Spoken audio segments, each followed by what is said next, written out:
get a move on. You take much longer getting dressed, you'll have gone out of fashion. You'll have to start all over again.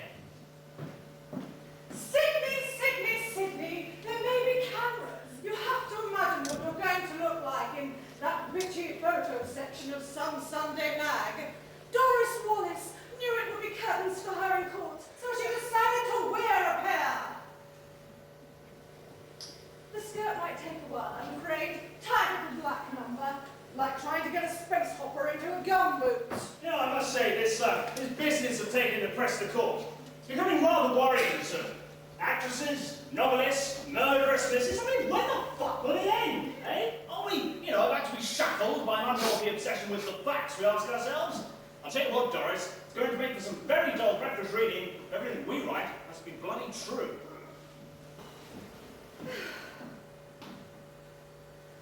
Well, what do you think, love? My darling, you look like mutton dresses and rats. So you've been reading my new Friday piece, then? Yeah, a bit of work. Like watching a mugging, really. That's why usually you're working for me. I mean, this stuff is poetry. It's wasted on your current editor. Good, it's arse will probably print it upside down on the bloody sports page. He won't be printing it at all at the moment. My modem's down. I can't copy it through. I thought this junk was supposed to make life simpler. Let me tell you, I have never had postmen go down the road. I'll tell you what, why don't you give it to me and I'll fax it through on a trusty old portable, right? Peggy does all my admin, thank you, Sydney. Whatever. Well, I should put my trust in a simple envelope. A couple of days won't make any difference either way. This piece is timeless. Poor fatty Rhodey looked like an explosion in a pizza factory. Either the Duchess of Cork has gone psychedelic, or young Beatrice had just been sick. Like I said, poetry. You really are a nasty piece of work, aren't you, Doris? Crawling around, making other people's lives a misery. The world lost a great traffic warden the day you opted for feature journalism. Oh, it's a dirty job, Sydney, but someone has to do it. Feel free to have another bucket of scotch while I go and finish my face. Doris, believe it or not, it does require a modicum of time and commitment. When you've been in the business as long as I have, nobody knows me in the UK anymore, Doris, and I've got rather a lot to prove. So, if you could just sign this little letter of mine, then maybe we can... Sydney, I haven't got the time, love. Call me old-fashioned, Doris, but I could have sworn you're supposed to put that powder on your nose, not up it. Right. Looking good's about feeling good, Sydney. Yes, well, I'm going to break your bed with something a little more concrete to show my publishers. I mean, brother, my good Doris, this is my break. English language editor of the first Euro tabloid. Think of it. Anyone they could have asked. Derek Jameson, Larry Lamb, anyone, but no. They went to America, and they asked for little old nobody Sid. Well, pardon me, don't chalk your trousers and kiss the great man's butt. Doris! Well, I said I'd probably take your little job. I just don't see why I have to sign anything, that's all. Doris, it's been 3 months now. It's been 3 long months since I wrote you from the States. I mean, for God's sake, I've got 3 entire marriages in there, fine. I just don't like signing things, that's all. I think I must have been scared by a contract as a small child. What's the matter, Doris? Don't you trust me?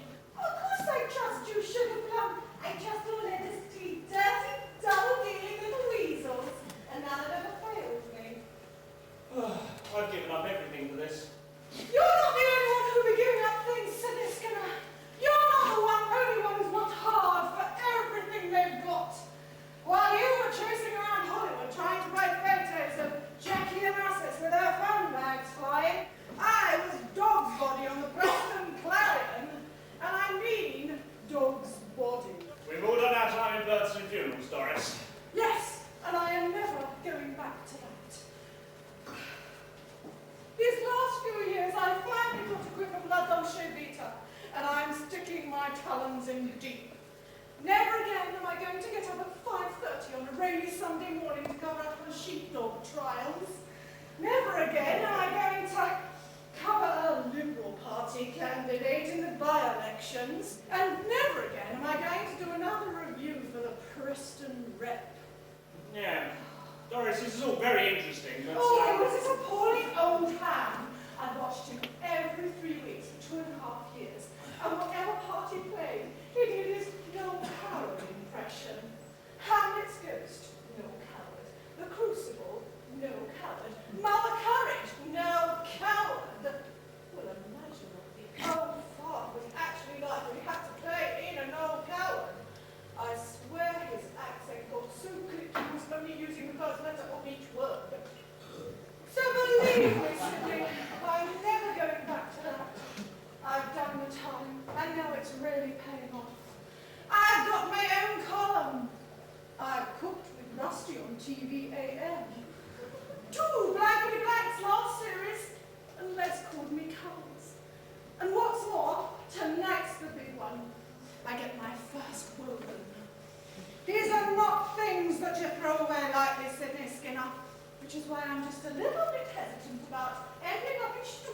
letter of intent to impress the Krauts. I need something firm.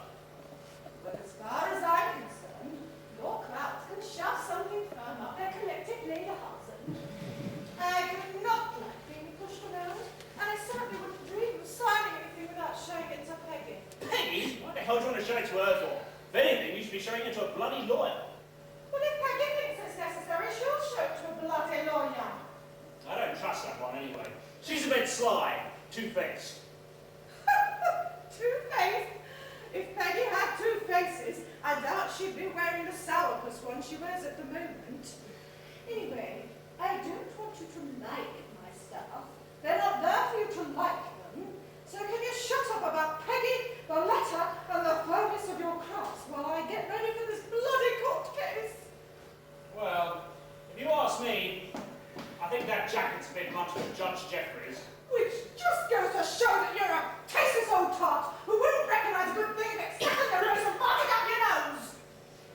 These junks are worth a character reference from the Archbishop of Canterbury. Not sexy, you see, jolly. Anyway, I haven't got time to change. And where are those bloody notes? Oh. Judging by the way you run your life, I won't be surprised if Miss Piggy's got them. Well, I don't even know where the bloody court is. So if she doesn't get here soon, knockers or no knockers, I'll lose this case by default. You know, you ought to be careful you don't lose her to some Channel 4 lefty. You know the type that doesn't think it's okay to have a servant, as long as he calls her a PA. Lose Peggy? Don't.